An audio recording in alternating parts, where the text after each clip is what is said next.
Everybody, thank you for tuning in to the Liberty Report.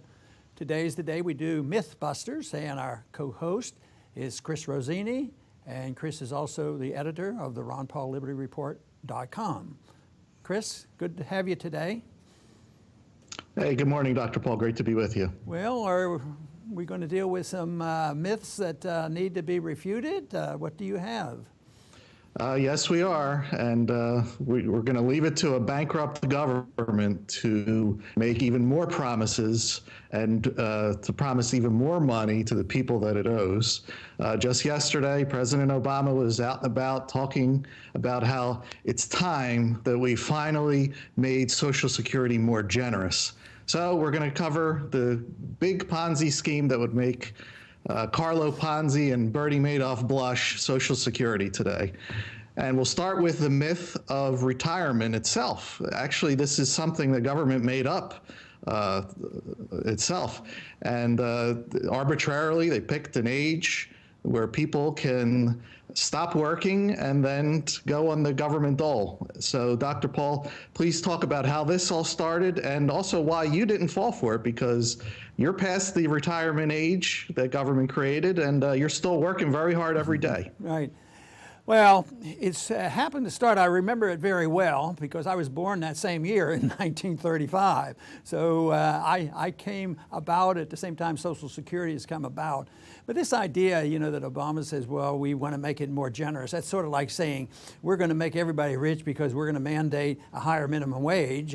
Even though people produce at $7 an hour, we're going to make sure they get $15 an hour, and lo and behold, and everybody gets surprised, oh, the employment rate goes down. So this promise that Social Security will take care of everybody in their old age is a total myth because the government has nothing. Oh, well, we'll collect it. But there was some sinister thinking going on back then because it was purely political. It was the middle of the Depression, 1935. People were hurting as a consequence of the government, as a consequence of the depression that the government caused with both inflation and all the mischief that they did. So this was a good political tool. We'll give people a substance that they can live on. But they also said they wouldn't get it until they were 65. Well, it just happened that back then, not as many people lived past 65 as they do today, so the numbers have completely changed. So our population is getting much bigger, and the young people getting jobs are not as plentiful. So it turns out that it is a Ponzi scheme. But this idea that the government can take care of us and make us feel good about our retirement, I think retirement is very important, but I think people have to feel productive. I think one of the reasons people get unhappy is because they've been conditioned, even as young people, that they deserve something, free education, entitlements, and they have no sense of satisfaction by doing something. So even people who leave one job and go to another and change their jobs, I think they should, and most of them are inclined to stay productive.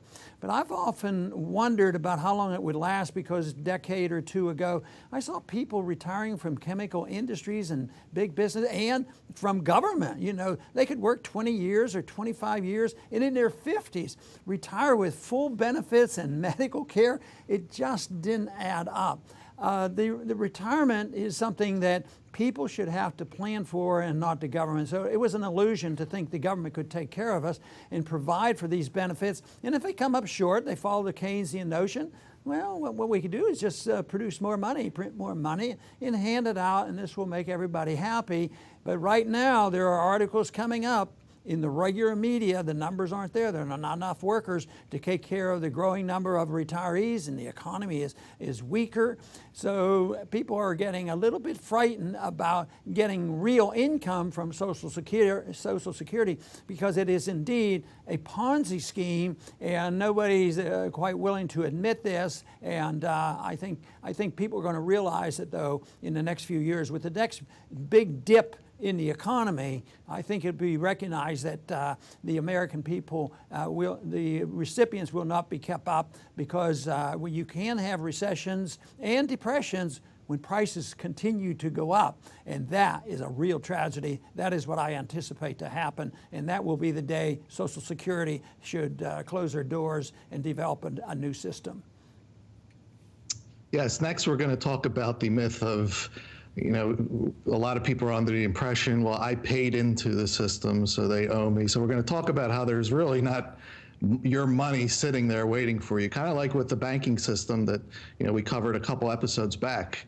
When you go to the bank, you're really getting someone else's money. So the Social Security system is very similar.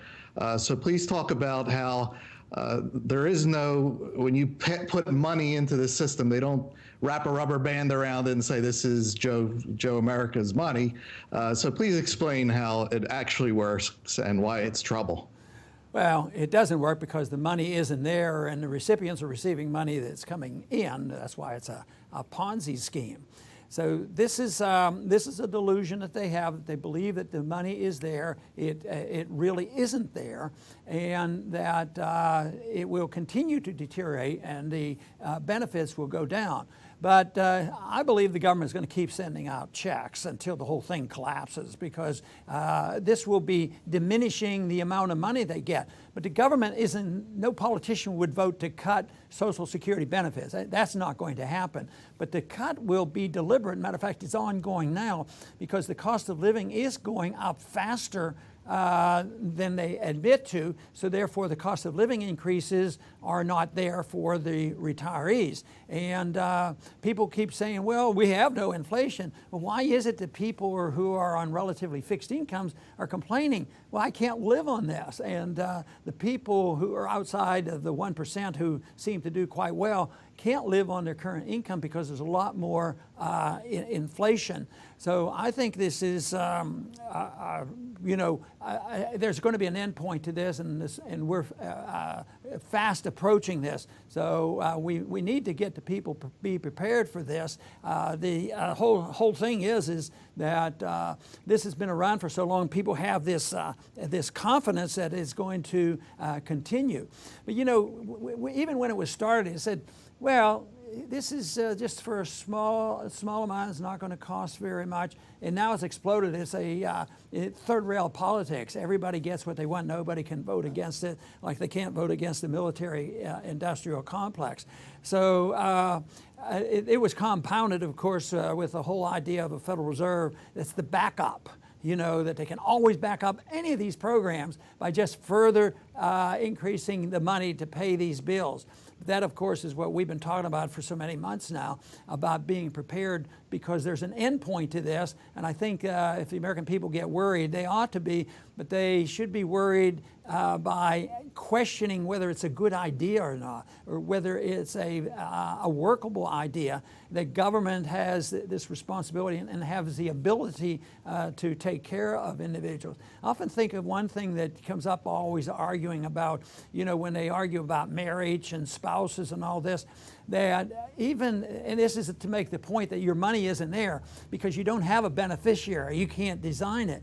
But if you had a beneficiary, in a way it could circumvent this argument about who's married to whom. Just name your beneficiary. But now they have to argue over marriage and who can be married and who can't, because the government needs to know. But in an insurance company, you can name your beneficiary, and under the law, they have to have some money there for you.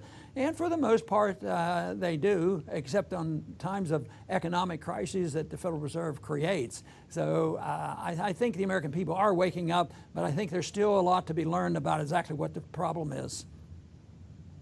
Yes, next, Dr. Paul, let's talk about your old friend, former Fed Chairman Alan Greenspan, who you had many debates with, and it was always exciting to watch. He once made a comment about Social Security, and it always stuck with me. And I'm going to paraphrase because I don't have the exact quote. But he said, yeah, Americans, they'll get their checks. There's no worries about that. He said, however, what those checks will be able to buy is a totally different story. So please explain that, Dr. Paul. Well, in a way, I guess we're relatively close on that one, because that's been my point, that the checks will come until the whole thing collapses and they have to do something. But right now the checks keep coming, and they give token little increase on that. And of course, Greenspan at one time was a gold standard person, and he switched to a Keynesian interventionist, inflationist, and of course now that he's out of office, he's back to at least saying some things that make a lot more sense. But I think he's absolutely right that people will get checks, because if they didn't get their check, that would be revolutionary. But to say, well, that's good then, because that'll tide things over. Yes, but it builds the bubble much bigger. There will be more people dependent, and there will be more distortions and more inflation, more poverty coming. And the more they print and the more they send these checks out, actually all it'll do is push up prices, and it will not solve the problem. But he is right. I think they're going to get checks for a long time to come. But they have people who are on the recipient end of this have to realize that I'm sure they're concerned now about why is the cost of living so high that my check gets used up and I have no money left over.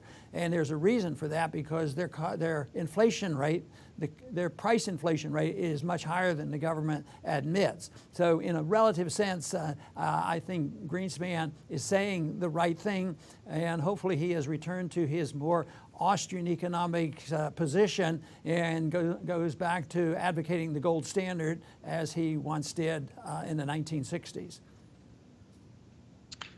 Yeah, let's hope so. Finally, let's talk about the other side of the coin now, because we have to now give an alternative that's foreign to everyone. Everyone's so used to this government system, this dependency, that what would life be like without it? What choices would people make in a free society? How would they make their decisions on how to save and think about their retirement? Obviously, people lived before Social Security existed. People weren't just dying in the streets without it. So please explain what a free society would look like without Social Security. And of course, we may have the opportunity to present that case. We don't know what will happen with the economic collapse and what we'll do, whether we'll restore sound money and get a different foreign policy and get out of economic intervention and get rid of the Fed and these kind of things. But I think the most important thing is to realize the system today is based on immorality. And if people don't accept that, then they can't accept the moral responsibility of taking care of themselves.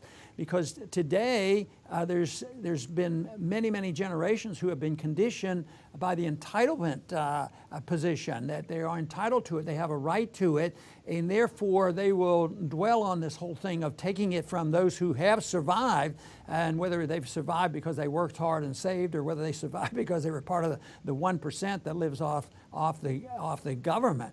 But in a free society, and you mentioned that there was a time that we didn't have Social Security, but it was a response to this bad economic policy and the depression that the government brought on, and it looked like a panacea.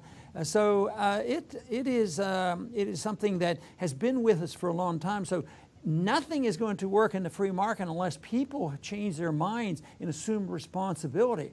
But there's a good case to be made, because I remember what it was like, when Social Security existed, but it was very small. But I was raised in a home where there was not a whole lot of wealth, and parents and grandparents were taken care of by the family. I remember my grandfather being ill, and he had physicians, but the nursing care came at home, and things were just done differently. The responsibility was on the family. But today, no, the responsibility is that if you don't follow the dictates of Obamacare and buy the insurance, well, you go to the emergency room anyway, and then you get free care. And it's a conditioning. So the free society, though, would have a mechanism that people would save. People did in the old days. They did save a lot of money. In a free society, you wouldn't have inflation. You wouldn't have your savings being eaten up.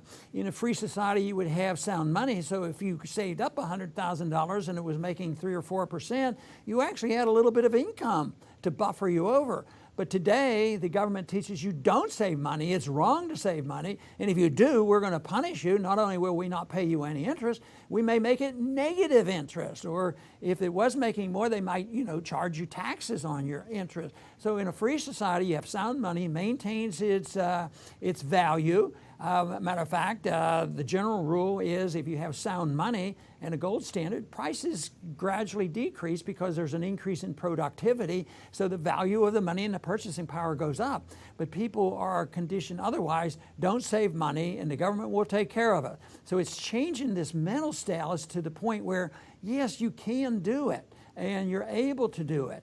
But it's a major transition that we will have to go through, but we will have the opportunity to make the decision whether we're going to go to a greater authoritarian government, which will be a much poorer country, and then there will be a resort to say, well, we need to distract the people from what's going on, and that's why we need these wars going on, and that's been a policy that we have followed, many countries have followed for many years. But medical care, I remember it very clearly. I first started practicing medicine when there was no Medicaid or Medicare, and people weren't turned away. There were many charity hospitals. There's still charity hospitals right now. There's a Shriner Burn Hospital in Galveston that still treats the children with burns for free. If they have no money, they don't even get charged. So it's out there. But a more prosperous nations would have a lot more of that, and there would be responsibility. But believe me, even with its imperfections, it would be a far cry better than the terrible conditions that the government has already created for us. I mean, there's a lot of poverty, a lot of unemployment, a lot of people out in the street, like 50, 60,000 people that are homeless in New York City alone. And this is because of this entitlement thing. Well, Medicaid will take care of them, and Social Security take it early, and disability insurance. But it hasn't worked. It just has encouraged it. So yes, the people will devise a way of taking care of themselves. It would be a much happier society. People would at least have, the sense of satisfaction of caring for themselves and being productive, and they would have a much better chance. There would be less wars. So I'm still a strong believer in that free market, sound money economy, and I believe we would all be better off for it. I do want to thank everybody for tuning in today, and Chris, thank you for co-hosting our program. Thank you very much, Dr. Paul. And to our viewers, please come back soon to the Liberty Report.